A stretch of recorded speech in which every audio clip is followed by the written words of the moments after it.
Hello friends, welcome to സബ്രീസ് cooking world. അപ്പോൾ ഞാൻ ഇന്ന് ചെയ്യാൻ പോകുന്ന ഒരു 2 ടയറിൻ്റെ കേക്കാണ് കേട്ടോ. നമുക്ക് ഒരു 3 kg കണക്കിനുള്ള ഒരു 2 ടയർ കേക്ക് എങ്ങനെ റെഡിയാക്കാമെന്ന് നോക്കാം. അതിനുള്ള ഇൻഗ്രീഡിയൻസ് എന്തൊക്കെയാണെന്ന് നോക്കാം. ഞാനിതൊരു ഗിഫ്റ്റ് കൊടുത്തൊരു കേക്കാണ് കേട്ടോ. അപ്പോൾ ഈ കേക്ക് റെഡിയാക്കി എടുക്കാൻ ആവശ്യമായിട്ടുള്ള ഇൻഗ്രീഡിയൻസുകളൊക്കെ ഞാൻ ആദ്യമായിട്ട് പറയാം.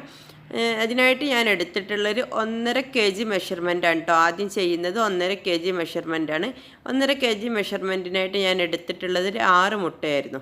നമ്മൾ ഈ 3 അളവും ഞാൻ ഇതിൽ കറക്റ്റായിട്ട് പറയാം. 1.5 kg-നാണെങ്കിൽ 6 മുട്ട, 1 kg-നാണെങ്കിൽ 4 മുട്ട, ഹാഫ് kg-ക്കാണെങ്കിൽ 2 മുട്ടയോ കണക്കിനാണ് ഞാൻ എടുക്കൽ. അതേപോലെ തന്നെ മൈദയുടെ കണക്കാണെങ്കിലും 1.5 കപ്പ് മൈദയാണ് എടുത്തിട്ടുള്ളത്. 1.5 കപ്പ് മൈദ എടുത്തിട്ടുണ്ട് 1.5 kg കേക്കിന് വേണ്ടിയിട്ട്. അതേപോലെ തന്നെ 1/2 kg-നാണെങ്കിൽ 1/2 കപ്പ് മൈദ എടുക്കുക കേട്ടോ. അതേപോലെ തന്നെ 1 kg-ക്കാണെങ്കിൽ 1 കപ്പ് മൈദ എടുക്കുക. അതേപോലെ തന്നെയാണ് പഞ്ചസാരയുടെ കണക്ക്. നമ്മൾ 1.5 കപ്പ് മൈദ എടുത്തപ്പോൾ 1.5 കപ്പ് പഞ്ചസാര എടുത്തിട്ടുണ്ട് കേട്ടോ. 1.5 kg-യുടെ കേക്കാണ് ഫസ്റ്റ് നമ്മൾ ചെയ്യുന്നത്. അപ്പോൾ അതേപോലെ തന്നെ 1 kg-യുടെ കേക്കാണ് തയ്യാറാക്കുന്നതെങ്കിൽ 1 കപ്പ് പൊടിച്ച പഞ്ചസാര എടുക്കുക. 1/2 kg-യുടേതാണെങ്കിൽ 1/2 കപ്പ് പൊടിച്ച പഞ്ചസാര എടുക്കുക. ഇതേപോലെ തന്നെയാണ് ഓയിലിൻ്റെ കണക്ക്. ഞാൻ ഇതിൽ ചേർക്കുന്ന ഓയിൽ 3/4 കപ്പ് ഓയിൽ ചേർത്തിട്ടുണ്ട് കേട്ടോ. 3/4 കപ്പ് ഓയിൽ ചേർക്കുന്നത് 1.5 kg-നാണ്. അതേപോലെ തന്നെ 1/4 കപ്പ് ചേർക്കുക 1/2 kg-നാണെങ്കിൽ, 1/2 കപ്പ് ചേർക്കുക 1 kg-നാണെങ്കിൽ. ഓക്കെ, മെഷറിംഗ് ഒക്കെ ഞാൻ കറക്റ്റായിട്ട് വീണ്ടും ഡിസ്ക്രിപ്ഷൻ ബോക്സിൽ കൊടുക്കാം കേട്ടോ. പിന്നെ ഞാൻ 1/2 കപ്പ് പാലെടുത്തിട്ടുണ്ട്.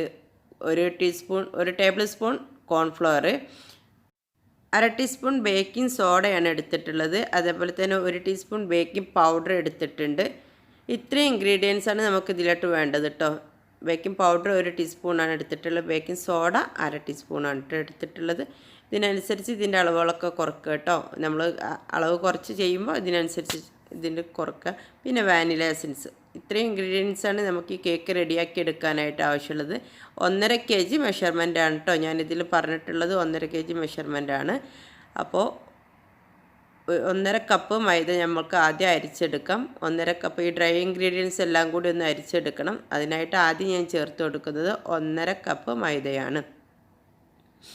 പിന്നെ ഇതിലോട്ട് നമുക്ക് എന്ത് ചെയ്യണം, എടുത്ത് വെച്ചിട്ടുള്ള ബേക്കിംഗ് പൗഡർ, ബേക്കിംഗ് സോഡ, അതേപോലെ തന്നെ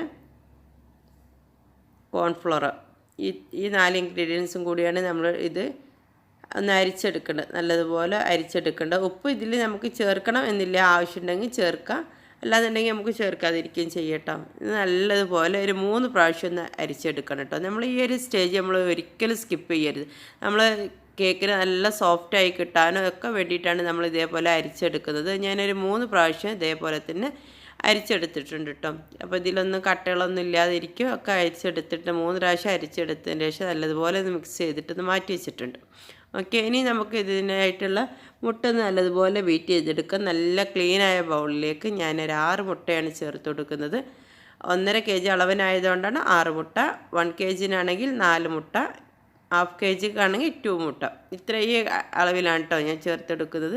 നല്ലതുപോലെ ഒന്ന് ബീറ്റ് ചെയ്തെടുക്കുക. മുട്ട ആദ്യം കുറച്ച് ബീറ്റ് ചെയ്യുമ്പോൾ നമ്മൾ എന്താ ചെയ്യുക, ആ സമയം തന്നെ അതിലേക്ക് 1 ടീസ്പൂൺ വാനില എസൻസും 1 പിഞ്ച് ഉപ്പും കൂടി ചേർത്ത് കൊടുക്കട്ടെ. നല്ലതുപോലെ മുട്ട പൊങ്ങി വന്നതിന് ശേഷം നമ്മൾ പൊടിച്ച് വെച്ചിട്ടുള്ള പഞ്ചസാര കുറേശ്ശെ ആയിട്ട് ഇതിലേക്ക് ചേർത്ത് കൊടുക്കണം. ഒരേ സമയം തന്നെ എല്ലാം കൂടി ചേർത്ത് കൊടുക്കരുത് കേട്ടോ. ഞാൻ കുറേശ്ശെ ആയിട്ടാണ് ഈ 1.5 കപ്പ് പഞ്ചസാര ചേർത്ത് കൊടുത്തിട്ടുള്ളത്. 1.5 കപ്പ് പഞ്ചസാരയും ചേർത്തിട്ട് മുട്ട നല്ലതുപോലെ ബീറ്റ് ചെയ്യുമ്പോൾ ഇതേപോലെ നല്ല ഫ്ലഫി ആയിട്ട് വരും. നമുക്ക് നല്ല ക്രീമി രൂപത്തിൽ തന്നെ നമുക്ക് ഈ ബാറ്റർ കിട്ടും കേട്ടോ. ഇതിന് ശേഷം ഇതിലോട്ട് നമുക്ക് എന്ത് ചെയ്യുക, കുറച്ച് ഓയിൽ ചേർത്ത് കൊടുക്കണം. നമ്മൾ 3/4 കപ്പ് ഓയിലാണ് എടുത്ത് വെച്ചിട്ടുള്ളത്. ഈ 3/4 കപ്പ് ഓയിൽ ഇതിലോട്ട് കുറേശ്ശെ ആയിട്ട് സ്പീഡ് കുറച്ചിട്ടിട്ട് വേണം നമ്മൾ ചേർത്ത് കൊടുക്കാനായിട്ട്. സ്പീഡ് കൂട്ടിയിട്ട് ചെയ്യരുത്. നമ്മൾ ഓയിൽ ഒഴിച്ചതിന് ശേഷം കൂടുതലായിട്ട് ബീറ്റ് ചെയ്യുകയും ചെയ്യരുത് കേട്ടോ. ഇതേപോലെ തന്നെ ഓയിൽ കുറേശ്ശെ ഒഴിച്ച് കൊടുത്ത് ലോ സ്പീഡിലിട്ടിട്ട് വേണം ഇത് അടിച്ചെടുക്കാനായിട്ട്. അതോടൊപ്പം തന്നെ ഇതിലോട്ട് നമുക്ക് പാലും കൂടി ചേർത്ത് കൊടുക്കാം കേട്ടോ. നമ്മൾ എടുത്ത് വെച്ചിട്ടുള്ളത് 1/2 കപ്പ് പാലായിരുന്നു. ഈ പാലും കൂടി ഇതിലോട്ട് ചേർത്ത് കൊടുത്തിട്ട് നല്ലതുപോലെ മിക്സ് ആയതിന് ശേഷം നമുക്ക് ബീറ്റർ ഓഫ് ചെയ്യാം കേട്ടോ. ഇത് രണ്ടും ഞാൻ ലോ സ്പീഡിലാണ് ചെയ്തിട്ടുള്ളത്. അപ്പോൾ അതിന് ശേഷം ഞാൻ ഓഫ് ചെയ്തിട്ടുണ്ട്. ഇത്രയും മതിയിട്ട് നമ്മുടെ എഗ് മിക്സൊക്കെ നല്ലതുപോലെ റെഡിയായി കിട്ടിയിട്ടുണ്ട്. ഇനി ഇതിലോട്ട് നമുക്ക് എടുത്ത് വെച്ചിട്ടുള്ള ഡ്രൈ ഇൻഗ്രീഡിയൻസ് ഒക്കെ ചേർത്ത് കൊടുക്കാം. ഡ്രൈ ഇൻഗ്രീഡിയൻസ് നമ്മൾ കുറേശ്ശെ ആയിട്ടാണ് ചേർത്ത് കൊടുക്കാൻ കേട്ടോ. ഇതേപോലെ കട്ട് ആൻഡ് ഫോൾഡ് മെത്തേഡിലൂടെ നമ്മൾ സ്ലോ ആയിട്ട് വേണം ചെയ്തെടുക്കാനായിട്ട്. നല്ല സ്ലോലി ആയിട്ട് തന്നെ ചെയ്ത് കൊടുക്കുക കേട്ടോ. പെട്ടെന്ന് നമ്മൾ സ്പീഡിലൊന്നും ചെയ്യരുത്. അപ്പോൾ കുറേശ്ശെ ഇട്ടിട്ട് വേണം ഇത് മുഴുവനായിട്ട് ഇതിലോട്ട് ചേർത്ത് കൊടുക്കാനായിട്ട്. അപ്പോഴുള്ള നമ്മൾ ബാറ്ററി നല്ലതുപോലെ എന്താ പറയുക, നല്ല പൊങ്ങി വന്നിട്ടുള്ളതൊന്നും താന്ന് പോവാതെ നല്ലതുപോലെ മുട്ട പൊങ്ങിയതൊന്നും അതേപോലെ തന്നെ ഇരിക്കുകയുള്ളൂ. ഇനിയിപ്പോൾ ഇത് നമുക്ക് എടുത്ത് വെച്ചിട്ടുള്ള ഗ്രീസ് ചെയ്തിട്ടുള്ള പാനിലോട്ട് ചേർത്ത് കൊടുക്കുക. ഞാനിത് 2 പാനിലായിട്ടാണ് ചെയ്തെടുക്കുന്നത്. 1 kg ഒരു അളവിലും അതേപോലെ 1/2 kg ഒരു അളവിലുള്ള പാനിലായിട്ടാണ് ചെയ്തെടുക്കുന്നത്. ഞാൻ 2 സ്റ്റൗ ടോപ്പിലാണ് കേട്ടോ ചെയ്തിട്ടുള്ള, ഓവണിലൊന്നുമല്ല, സ്റ്റൗ ടോപ്പിലാണ് ചെയ്തിട്ടുള്ളത്. ഒരെണ്ണം ഇതിലും അതേപോലെ ഒരെണ്ണം ഞാൻ കുക്കറിൽ വെച്ചിട്ടാണ് കേട്ടോ ചെയ്തിട്ടുള്ളത്. കുക്കറിൽ ചെറിയൊരു പാത്രം വെച്ചിട്ടാണ് അതാണ് ചെയ്തിട്ട്. ഇത് 1/2 kg അതാണ്. 2 കറക്റ്റായിട്ട് നമുക്ക് നല്ലതുപോലെ റെഡിയായി കിട്ടിയിട്ടുണ്ട്. അതേപോലെ തന്നെ ഇതൊന്ന് നോക്കാം, ഇതും നമുക്ക് റെഡിയായി കിട്ടിയിട്ടുണ്ട്. നല്ല പോലെ പൊങ്ങി വന്നിട്ടുണ്ട് കേട്ടോ. 2 കേക്ക് നമുക്ക് റെഡി ആയിട്ടുണ്ട്. ഞാൻ 2 ടയറാണ് ചെയ്തിട്ടുള്ളത്. അതേപോലെ തന്നെ ഒരു ട്രിപ്പും കൂടി ഇതേപോലെ ചെയ്തെടുത്തിട്ടുണ്ട്. അങ്ങനെയാണ് ഞാൻ 3 kg കേക്ക് റെഡിയാക്കി എടുത്തിട്ടുള്ളത്. അടിയിലെ കേക്ക് ഒരു 5 ലെയറും അതേപോലെ തന്നെ മേലത്തെ കേക്ക് ഒരു 7 ലെയറും ആയിട്ടാണ് ഞാൻ കട്ട് ചെയ്തിട്ടുള്ളത്. അപ്പോൾ ഇനി നമുക്ക് കേക്ക് ഒന്ന് ഐസിങ് ചെയ്യാനായിട്ട് എടുക്കാം. നല്ല തിന്നായിട്ടുള്ള ലെയറായിട്ട് തന്നെയാണ് കട്ട് ചെയ്ത് കിട്ടിയിട്ടുള്ളത്. നല്ല സോഫ്റ്റ് ആയതുകൊണ്ട് തന്നെ പെട്ടെന്ന് പൊട്ടി പോകുന്നുണ്ട്. ഇതേപോലെ തന്നെ നമുക്ക് എന്താ പറയുക, ഫസ്റ്റ് ലെയർ വെച്ചതിന് ശേഷം നല്ലതുപോലെ ഒന്ന് ഷുഗർ സിറപ്പ് വെച്ചിട്ട് വെറ്റ് ചെയ്തെടുക്കാം. ഷുഗർ സിറപ്പ് ഉണ്ടാക്കുന്നത് ഞാൻ പലപ്പോഴും പറഞ്ഞിട്ടുണ്ട്. 1 കപ്പ് പഞ്ചസാരയ്ക്ക് 2 കപ്പ് വെള്ളം എന്ന കണക്കിലെടുക്കുക. അതേപോലെ തന്നെ 1 കപ്പ് പഞ്ചസാരയ്ക്ക് നല്ല മധുരം വേണം എന്നുണ്ടെങ്കിൽ 1 കപ്പ് വെള്ളം എന്ന കണക്കിൽ നമുക്ക് ഷുഗർ സിറപ്പ് റെഡിയാക്കുക. അത് നമ്മളെ മധുരത്തിനനുസരിച്ചിരിക്കും കേട്ടോ. ഓരോരുത്തരുടെ മധുരത്തിന് അനുസരിച്ചിരിക്കും. ചിലവർക്ക് നല്ല മധുരം വേണ്ടി വരും. കേക്കിനാണെങ്കിൽ പോലും നല്ല കട്ടിയായിട്ടുള്ള മധുരം വേണ്ടി വരും. അപ്പോൾ അവർക്ക് എന്ത് ചെയ്യുക, നമുക്ക് 1:1 എന്ന റേഷ്യോയിലും അല്ലാന്നുണ്ടെങ്കിൽ 1:2 എന്ന റേഷ്യോയിലും നമുക്ക് ചെയ്യാം കേട്ടോ. ഷുഗർ സിറപ്പ് റെഡിയാക്കുമ്പോൾ അത് ഓരോരുത്തരുടെ ഇഷ്ടത്തിനനുസരിച്ച് നമുക്ക് നോക്കാം. ഇതിപ്പോൾ ഫസ്റ്റൊക്കെ ഞാൻ നല്ലതുപോലെ ഷുഗർ സിറപ്പ് വെച്ചതിന് ശേഷം വിപ്പിംഗ് ക്രീം ഇട്ടിട്ടുണ്ട്. അതിൻ്റെ മേലെ കുറച്ച് ഇതേപോലെ തന്നെ ചോക്ലേറ്റ് ഗനാഷാണ് ചേർത്ത് കൊടുക്കുന്നത്. അതേപോലെ കുറച്ച് ചോക്ലേറ്റ് ഗ്രേറ്റ് ചെയ്തിട്ടും കൂടി നമുക്ക് ഇതിലോട്ട് ചേർത്ത് കൊടുക്കാം കേട്ടോ. ഒരു പീലർ വെച്ചിട്ട് നല്ലതുപോലെ ഒന്ന് ഗ്രേറ്റ് ചെയ്തിട്ട് ഇതിലോട്ട് ചേർത്ത് കൊടുക്കുക. ഇങ്ങനെ ആകുമ്പോൾ നല്ല ടേസ്റ്റാണ്. നമ്മൾ വൈറ്റ് ഫോറസ്റ്റിൻ്റെ അതേ ടേസ്റ്റിൽ നമുക്ക് കഴിക്കാനായിട്ട് പറ്റും. അതേപോലെ തന്നെ ചോക്ലേറ്റ് ഗനാഷ് ഉണ്ടാക്കുന്നതിൻ്റെ വീഡിയോ ഞാൻ അപ്ലോഡ് ചെയ്തിട്ടില്ല. ഇൻഷാല്ലാ ഞാൻ അപ്ലോഡ് ചെയ്യുന്നുണ്ട്.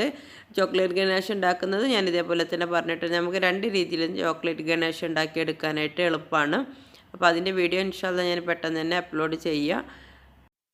ഇപ്പോൾ ഫസ്റ്റ് ലെയർ കംപ്ലീറ്റ് ആയിട്ടുണ്ട്. ഇനി സെക്കൻഡ് ലെയറാണ് ഇതിൻ്റെ മുകളിലോട്ട് വെച്ച് കൊടുക്കുന്നത്. ഇതേപോലെ തന്നെ ഞാൻ എല്ലാ ലെയറും വെച്ച് കൊടുക്കുന്നു കേട്ടോ. ഇതേപോലെ നമ്മൾ സെക്കൻഡ് ലെയറും വെച്ചതിന് ശേഷം കൈ വെച്ചിട്ടൊന്ന് പതുക്കെ ഒന്ന് അമർത്തി കൊടുക്കണം കേട്ടോ. നല്ലോണം കേക്ക് നല്ലതുപോലെ അവിടെ അമർന്ന് നിൽക്കുക. അതിന് ശേഷം നമ്മൾ സെയിം പ്രോസസ്സ് തന്നെയാണ് ചെയ്യുന്നത്. നേരത്തെ ചെയ്തതുപോലെ തന്നെ ഷുഗർ സിറപ്പ് വെച്ച് നല്ലതുപോലെ വെറ്റാക്കി കൊടുക്കുക. ഷുഗർ സിറപ്പ് വെച്ചിട്ട് നമ്മൾ നല്ലതുപോലെ വെറ്റാക്കി കൊടുക്കണം കേട്ടോ. അപ്പോൾ അതിനനുസരിച്ചിട്ടായിരിക്കും നമ്മളെ കേക്കിനൊക്കെ നല്ല സോഫ്റ്റ് ഉണ്ടായിരിക്കുക.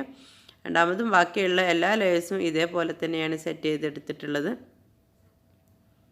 പിന്നെ അതേപോലെ തന്നെ വിപ്പിംഗ് ക്രീം എല്ലാ ഭാഗത്തും ഒരേ ലെവലിലായിരിക്കാനായിട്ട് പ്രത്യേകം ശ്രദ്ധിക്കുക. ഞാൻ ആദ്യത്തെ ബേസ് കേക്ക് ഇതാ ക്രം കോട്ട് ചെയ്തെടുത്തിട്ടുണ്ട്. രണ്ടാമത്തെ കേക്കും ഇതേപോലെ തന്നെ ചെയ്തെടുത്തിട്ടുണ്ട്. അതിൻ്റെ വീഡിയോ കാണിച്ചിട്ടില്ല. രണ്ടാമത്തെ മുകളിൽ വെക്കുന്ന കേക്കാണിത്. അതും ഇതേപോലെ തന്നെ ചെയ്തെടുത്തിട്ടുണ്ട്.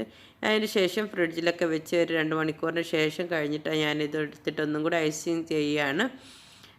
കേക്കൊക്കെ നല്ലതുപോലെ തണുത്തിട്ടുണ്ട്. ഇനി ഇതിൻ്റെ മുകളിൽ നമ്മൾ എന്ത് ചെയ്യുക, നല്ല സ്മൂത്തായിട്ട് കിട്ടാൻ വേണ്ടിയിട്ട് ഒന്ന് ചെയ്തെടുക്കുകയാണ്.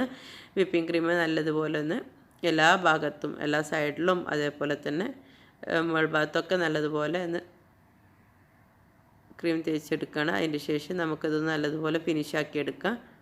ഇപ്പോൾ നമ്മുടെ ബേസ് കേക്കിൻ്റെ ഐസിങ് ഒക്കെ കറക്റ്റായിട്ട് കഴിഞ്ഞിട്ടുണ്ട്. ഇനി ഇത് നമുക്ക് മാറ്റി വെച്ചിട്ട് അതേപോലെ തന്നെ മുകളിൽ ഉള്ള 2 ടയറിൻ്റെ മേൽഭാഗത്തുള്ള കേക്കും ഇതേപോലെ തന്നെ റെഡിയാക്കി എടുക്കണം. ഇതും ഇതേപോലെ തന്നെ ഞാൻ എന്താ ചെയ്യുക, നല്ല ക്രീം നമ്മൾ നല്ല ക്രീം ഇട്ട് കൊടുക്കണം കേട്ടോ. നല്ല ഉള്ളൂ നമുക്ക് കേക്ക് നല്ല കറക്റ്റായിട്ട് കിട്ടുള്ളൂ. ക്രീം ഇട്ട് കൊടുത്തിട്ട് നമുക്ക് എന്ത് ചെയ്യുക, ഇതും നല്ലതുപോലെ ഒന്ന് റെഡിയാക്കി എടുക്കുക. ഇത് റെഡി ആയിട്ടുണ്ട്. ഇനി നമുക്ക് എന്ത് ചെയ്യുക, നേരത്തെയുള്ള കേക്കിൻ്റെ മുകളിലോട്ടൊന്ന് എടുത്ത് വെക്കട്ടോ. ഞാൻ ആ ഭാഗം വിട്ടു പോയിട്ടുണ്ട് ഇതിലായിട്ട് വീഡിയോയിൽ കാണിക്കാനായിട്ട്.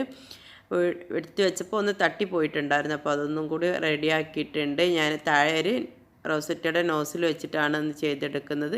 അതേപോലെ തന്നെ മേലത്തെ ഡെക്കറേഷൻ ഞാൻ ചെയ്യുന്നത് ഒന്നുമില്ല, നോസിലൊന്നും ഉപയോഗിക്കാതെ നമ്മൾ പൈപ്പിംഗ് ബാഗിന് ചെറിയ ഒരു ഹോൾ ഇട്ടിട്ട് അതിലോട്ട് ഇങ്ങനെ ക്രീം ജസ്റ്റ് ഒന്ന് എല്ലാ ഭാഗത്തുനിന്ന് സ്പ്രെഡ് ചെയ്തെടുക്കുന്നുള്ളൂ. നമുക്ക് ഈസി ആയിട്ട് ചെയ്യാൻ പറ്റും കേട്ടോ. അതിന് പ്രത്യേകിച്ച് നോസിലോ കാര്യങ്ങളൊന്നും വേണ്ട. താഴത്തെ കാണിച്ചതിന് വീഡിയോ ഇതൊക്കെ മിസ്സായിട്ടുണ്ടായിരുന്നു.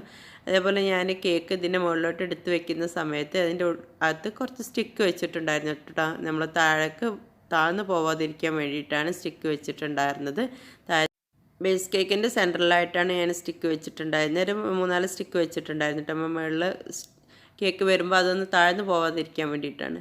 അതേ സെയിം നോസിൽ വെച്ചിട്ട് തന്നെ റൊസറ്റയുടെ നോസിൽ വെച്ചിട്ട് മേലെ ഒരു ചെറിയൊരു ഫ്ലവർ പോലെ കൊടുത്തിട്ടുണ്ട്. അതിന് ശേഷം നമുക്ക് ഇതിൻ്റെ സെൻറ്ററിൽ പേര് എഴുതണമെങ്കിൽ എഴുതാം, അല്ലെങ്കിൽ നമ്മൾ എന്തെങ്കിലും ഐഡിയക്ക് അനുസരിച്ചൊക്കെ ചെയ്യാം. ഞാൻ എന്ത് ചെയ്യും, ചെറിയൊരു പുല്ലിൻ്റെ ഒക്കെ നോസിൽ വെച്ചിട്ട് ഞാനൊന്ന് ചെറുതായിട്ട് ഡെക്കറേഷൻ ചെയ്തിട്ടുണ്ട്. അതിൻ്റെ ശേഷം 2-3 ഫ്ലവറും കൂടി വെച്ച് കൊടുത്തതാണ്. അപ്പോൾ ഞാൻ ഈ ചെയ്തിട്ടുള്ള കേക്ക് നിങ്ങൾക്ക് എല്ലാവർക്കും ഇഷ്ടപ്പെട്ടു എന്ന് വിചാരിക്കുന്നു. നിങ്ങളെല്ലാവരും ഇതേപോലെ ഒന്ന് ട്രൈ ചെയ്ത് വെക്കുക. ഇഷ്ടപ്പെട്ടാൽ ലൈക്ക് ചെയ്യുക, ഷെയർ ചെയ്യുക, കമൻറ്റ് ചെയ്യുക. അതേപോലെ തന്നെ എന്തെങ്കിലും ഡൗട്ടുകളുണ്ടെങ്കിൽ കമൻറ്റ് ബോക്സിൽ ചോദിക്കാം കേട്ടോ. Okay, thank you for watching. Have A nice day. Bye bye.